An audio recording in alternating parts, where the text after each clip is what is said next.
Could Oregon football really be adding another defensive lineman in the transfer portal? Could they really add another one? Apparently, they could. Here we go.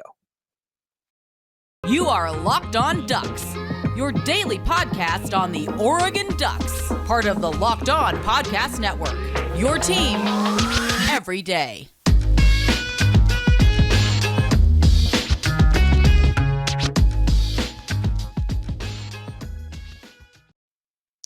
Yes, it is that time once again for Locked On Ducks. I'm your host, Spencer McLaughlin, D1 play-by-play broadcaster and lifelong Oregon Ducks fan. Thank you for making this your first listen or your first view if you're watching on YouTube every day. Part of the Locked On Podcast Network, your number one source to stay up to date with the Ducks every single weekday. Like, comment, subscribe wherever you're listening to or watching the show. Appreciate all of that. And I have to be honest, because I'm always honest with you, Duck fans, here on Locked On Ducks. Always, every day. Said it on the first episode I hosted the show, and it continues to be true. I will never BS you on here. But here's how I'm feeling with this. I can't imagine that Oregon football could possibly bring in another transfer because they've already added a handful this offseason. I'm not talking about transfer at any position, just on the interior defensive line. I could see exterior defensive line happening, right edge players, because we're a little bit light in that department. That's why we're looking at players in the class of 2023 like Jaden Wayne, like Mateo Uiagalelei, and those sorts of players, you know, who are kind of fitting in that Kayvon Thibodeau mold.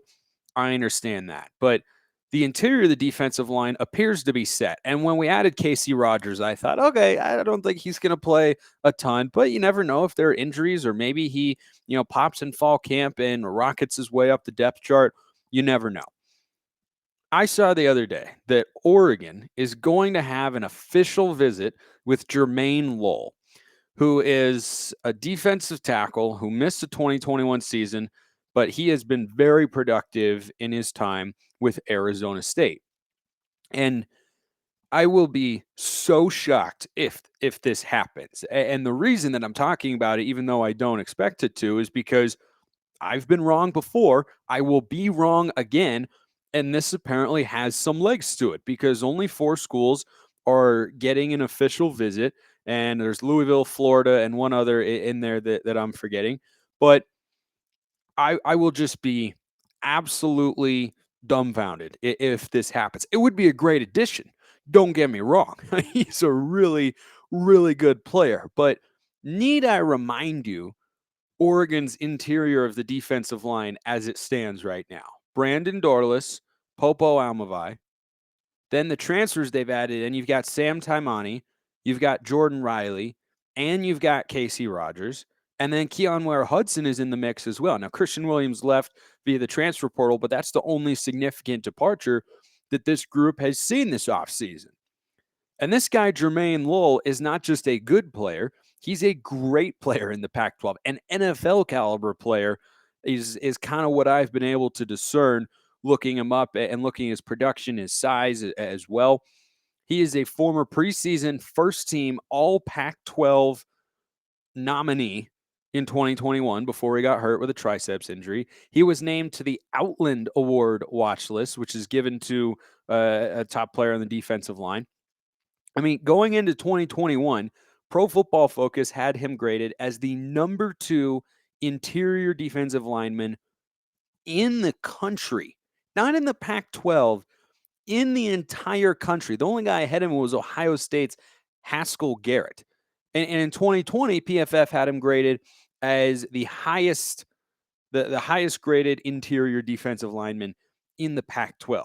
So that's sort of player that Jermayne Lole is. Not, someone who has the potential to be that, who didn't play a lot at his previous school and is looking for a bigger role and such.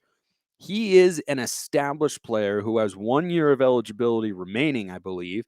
And so to try and boost his NFL draft stock after coming off of an injury, he's thinking about going elsewhere. Now, he might return to Arizona State. From what I have read from people who are covering the situation, he wants to go back to Arizona State, but he wants to test the waters as well. But, I had the thought as well, like maybe he's going to switch to play defensive end. And that's how Oregon could look at it. Because how could you possibly bring in all these guys this offseason Taimani and Riley and Casey Rogers as well, in addition to the players that we've already got on the interior of the defensive front. But he's not going to switch. Jermayne Lole is 6'2", 305 pounds. His MO is as a big body defensive tackle who is more than capable of getting after the quarterback. But somebody who's 300 pounds is not going to play defensive end, right? You could maybe line him up there every now and then like Dorlus did a season ago, but primarily he's going to play between the tackles. So I just don't know how he would possibly fit in. Now, if Oregon were to get him, he'd probably replace Popo Aumavae as the starter next to Brandon Dorlus.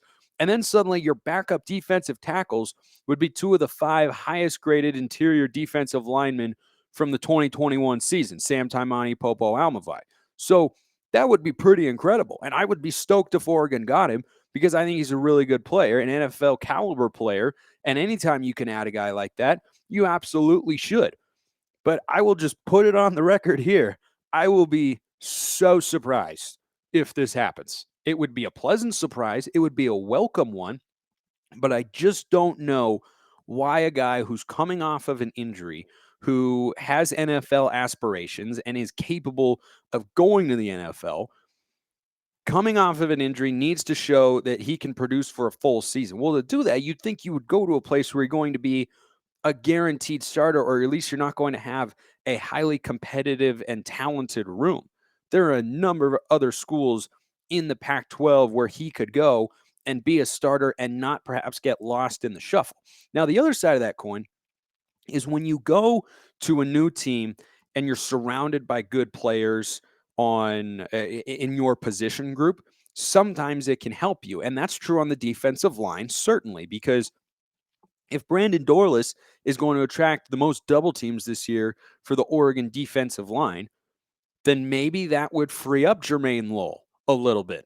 It's certainly possible. And he'd be able to be, pretty fresh when he does play because of the depth Oregon has there. So they could rotate guys in and out. Now, that might limit his overall statistical upside for 2022, but it does increase the potential that the snaps that he does put on tape are going to be high quality because he's not tired, because he's not the only guy that Oregon has that's capable of playing in a high leverage, high stress situation. So I guess that's the upside there, but I will be so very pleasantly surprised if Oregon is able to get him.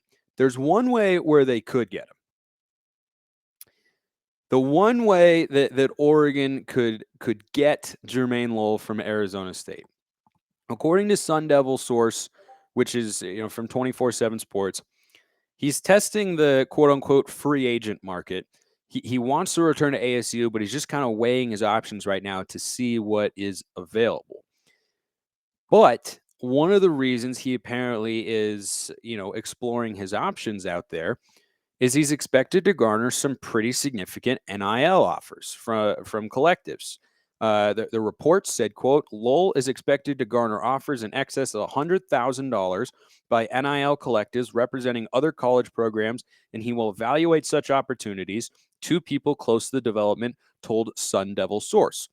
Now, Oregon has been very clear that they're embracing the NIL stuff, and they have, the resource on campus. I forget what the name is. You can drop it in the YouTube comments below. But they have been very open about embracing this sort of thing, which is a good thing for the Ducks, because if you're not keeping up with the times, you're falling behind. If you're not improving, you're getting worse. And Oregon, I think, is doing a good job of understanding that it's a part of college football now, and you have to be able to make these sorts of pitches.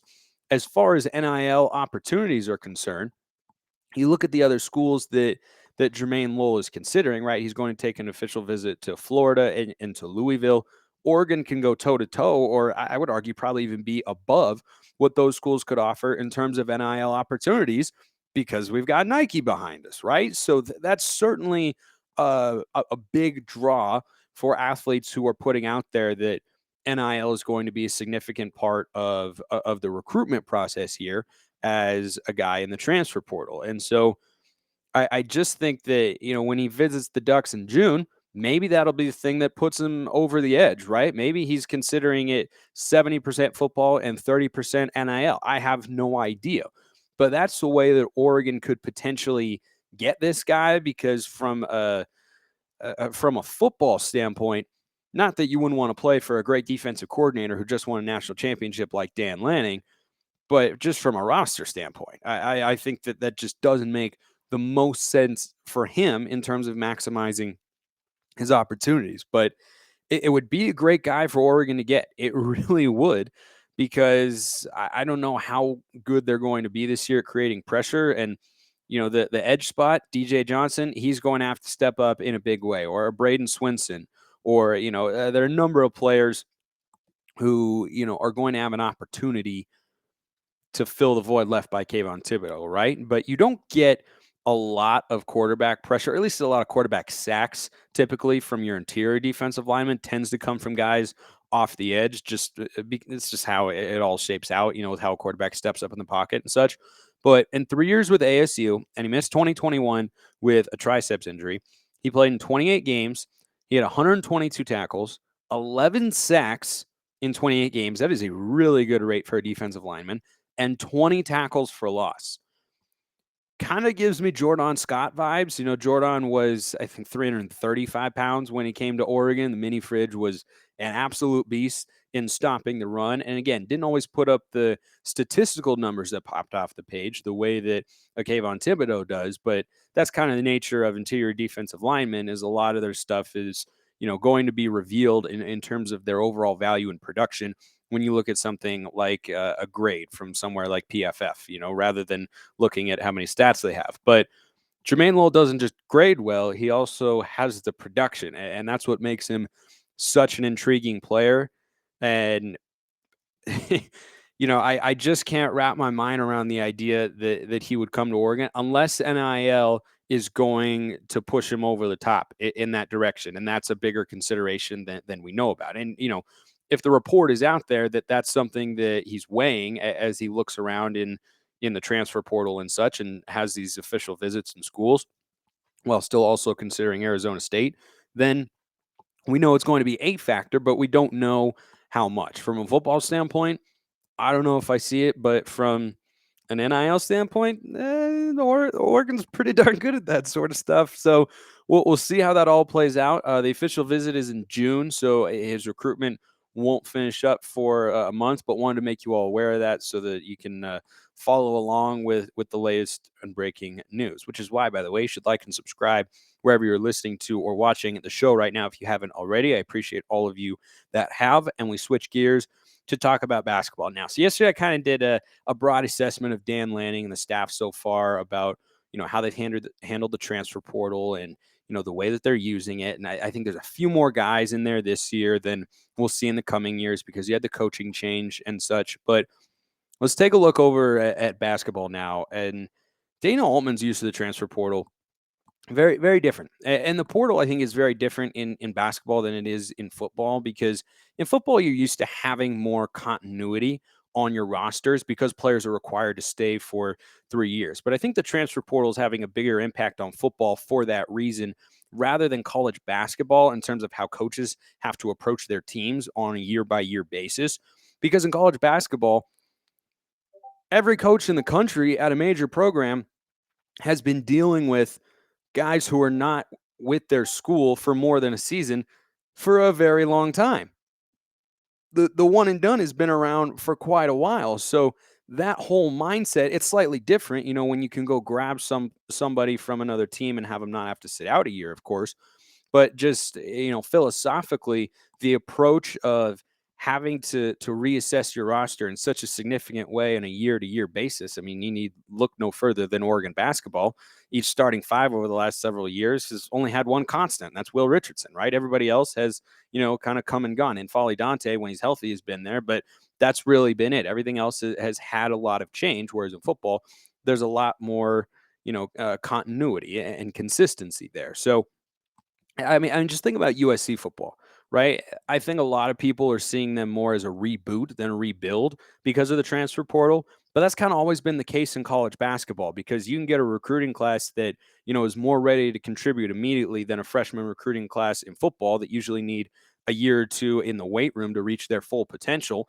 and just dealing with all of that roster turnover is much more common in college basketball than it is in college football. But now it's starting to become a little bit more of the norm in the college football space. So yeah, there's always been more movement in basketball in that sense, and so I think coaches are fully ready to incorporate the transfer portal into how they approach their rosters in a given season. But let's take a look at some of the best transfers and some of the worst transfers that Oregon's had over the years, because Dane Altman's record in the transfer portal is really, really interesting. He didn't use it a lot over the first few years. He really didn't. But then as time has gone on and you look at the last 5 or 6 years or so, he's been there for 12 seasons in Eugene with the Ducks, and he's had a lot of success, as we know, 20 or more wins every single year, which is pretty. It's a pretty remarkable feat. It is a pretty remarkable feat what Dane Altman has been able to do. But he didn't use the transfer portal a whole lot early on in his tenure. And nowadays, that's almost an expectation, I think more so in college football than in college basketball, but it's an expectation still because of the one-time freebie in the transfer portal that you're going to come in as a new head coach at a program and you're going to hit the portal pretty hard in order to revamp your roster as quickly as you can and trying to get some positive momentum moving, whereas you're probably coming into a situation where the program is trending down. It's a good way to quickly change your roster around and get it moving back in the upward direction. You can bring in a lot of good players, and Oregon has brought in some great players over the years, and some who they didn't quite pan out the way that we thought. I'll tell you who they are after I tell you that our partners at BetOnline continue to be the number one source for all your sports betting needs and info. You can find all the latest odds, news, and developments, including this year's basketball playoffs, Major League Baseball scores, go Mariners, fights, and even next season's NLF futures or NFL futures. BetOnline is your continued source for all your sports wagering information, from live betting to playoffs, esports, and more. Head to the website today or use your mobile device to learn more about the trends in action. BetOnline, where the game starts. Let's start with the least successful transfers, right? That's how I always approach something like that. I want the bad news first, get it out of the way, end with the good news. Have that be the last thing you remember. So, over the years, there have been a bevy of transfers to Oregon basketball. Some have worked out and some have not. Among those who were on the disappointment side, and real quick, my scale here for what I'm considering to be a success is, were they productive or were they good players, and just kind of the names that stick out. That one's easy. But the ones that I'm seeing as the biggest disappointments were production compared to their expectation when they came to the Ducks. So first guy on the list, this is in no particular order. These are just kind of grouped, and I know there are plenty of transfers that I'll leave out, but I'm just kind of hitting what I see as the bottom end and the top end. Feel free to hop in the YouTube comments and let me know if you feel differently. But Shakir Justin came over from UNLV, and he was never a major disappointment, I would say, but he averaged about 8 points, 6 boards, a half block a game. And this was in that 2019-20 team that unfortunately didn't get to go to the NCAA tournament, but would have been, I think they were looking at like a 4 or 5 seed or so. That was looking to be a good team with Peyton Pritchard going absolutely bonkers. They had Duarte and Anthony Mathis as well, and Folly Dante was there. That was a good team. And Justin was supposed to be kind of the starting power forward and maybe the third best scorer on the team, but he really wasn't. He averaged double digit scoring in his previous 2 seasons at UNLV, but he just was never able to carve out the role I think that we expected he was going to when he announced his transfer to the Ducks. So that's a guy who, just never really reached his full potential and came over with plenty of excitement. And then it was kind of like, he's okay. He's okay.